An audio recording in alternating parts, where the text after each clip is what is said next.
တလားလုံးလုံးမအိပ်ဖဲနေရင်လူတယောက်ဘာဖြစ်သွားမလဲလူတယောက်ဟာအစားမစားပဲရတဲ့တစ်ပတ်အတော်ကြာနေနိုင်ပေမဲ့မအိပ်ဖဲကြတော့ရောဘလောက်ကြာခံနိုင်မလဲကမ္ဘာစံချိန်အရာ17ရက်အထိမအိပ်ဖဲနေခဲ့ဘူးတဲ့မှတ်တမ်းရှိပေမဲ့တကယ်လို့အတင်းသားတလားရက်ပေါင်း30အထိလုံးဝမအိပ်ဖဲနေမယ်ဆိုရင်တင့်ခန္ဓာကိုယ်မှာဘာတွေဖြစ်လာမလဲအဖြေကတော့သိဆုံးခြင်းပါပဲဒါပေမဲ့အဲ့ဒီမတိုင်ခင်ကြုံရမယ့်ငရဲကန်းတွေကိုအစဉ်စဉ်ကြည့်ရအောင်ပါပထမ24နာရီပထမတစ်ရက်မအိပ်တာကတိတ်တော့မထူးခြားသေးဘူးလို့ထင်ရပေမဲ့တင့်အောင်နောက်ဟာအရက်မူးနေတဲ့လူတစ်ယောက်လိုစတင်ဖြစ်ပေါ်လာပါပြီအာယုံစူးစိုက်မှုညောနေလာမယ်မှတ်ဉာဏ်တွေဝေဝါးလာမယ်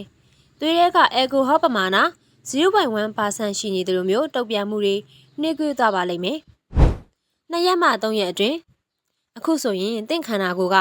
micro sleeps လို့ခေါ်တဲ့စက္ကန့်ပိုင်းလောက်ခဏငိုင်မိရတွေဖြစ်လာပါပြီ။သင်ကိုယ်တိုင်တော့သတိမထားမိပဲမျက်လုံးဖွင့်လျက်သားနဲ့အုံနောက်ကခဏနားနေတာမျိုးပါ။စိတ်တိုးလွယ်မယ်၊စိတ်တက်ကြမယ်။စကားပြောရင်ထစ်အားလာမယ်။ hallucinations လို့ခေါ်တဲ့အမြင်မှားအကြားမှားတာတွေစတင်ခံစားရပါပြီ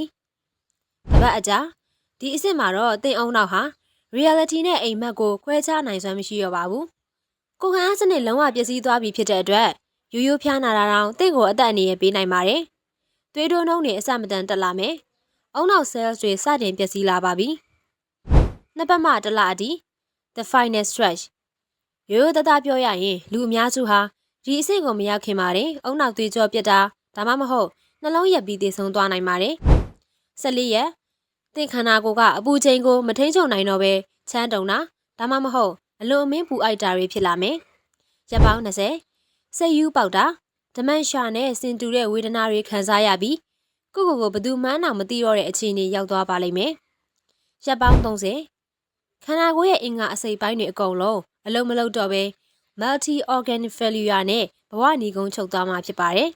။အိပ်ဆက်ခြင်းဆိုတာအနားယူတာတတ်မဟုတ်ပါဘူး။အုံနောက်ကအစိတ်တောက်တွေကိုတန့်စင်နေတဲ့အချိန်ဖြစ်ပါတယ်။ဒါကြောင့်